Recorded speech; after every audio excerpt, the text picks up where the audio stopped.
मनीषा बोंद्रे और आप देख रहे हैं केसरी उजाला न्यूज।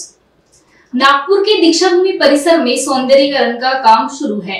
वहां अंडरग्राउंड पार्किंग का काम चल रहा है और उसी के विरोध में भीषण आंदोलन हो रहा है। इसके चलते महाराष्ट्र के उप मुख्यमंत्री देवेंद्र फडणवीस ने इस काम को स्थगिती देने की घोषणा विधानसभा में की है। दीक्षाभूमीच्या विकासाचा एक आराखडा हा त्या ठिकाणी तयार करण्यात आला। जवळजवळ 200 कोटी रुपये या आराखड्याकरता राज्य सरकारने दिलेले आहेत। दीक्षाभूमी स्मारक समितीने हा संपूर्ण आराखडा त्या ठिकाणी फायनल केला आहे, त्यांनी मान्य केलेला आहे। त्यानुसार त्या ठिकाणचं बांधकाम चाललेलं आहे।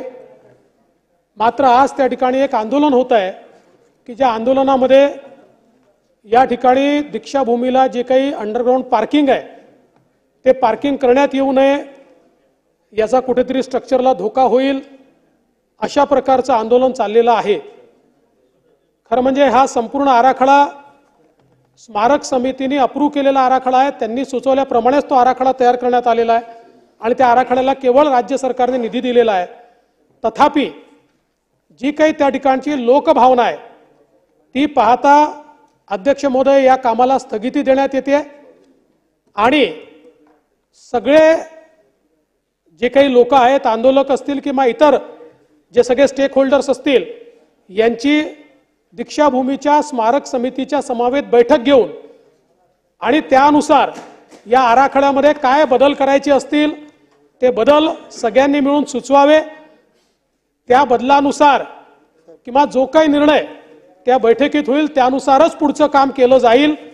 कारण पवित्र दीक्षाभूमी हे जरी त्याचं संचलन स्मारक समिती करत असली तरी देखील संपूर्ण भारताचं एक मॉन्युमेंट म्हणून आपण त्याच्याकडे पाहतो आणि म्हणून अशा प्रकारच्या विकासामध्ये कोणतेही वेगवेगळे मतं असणं हे योग्य नाहीये आणि वेगळी मतं असतील तर ती सगळी एकत्रित करून योग्य प्रकारे त्याचा निर्णय झाला पाहिजे असं सरकारचंही मत आहे।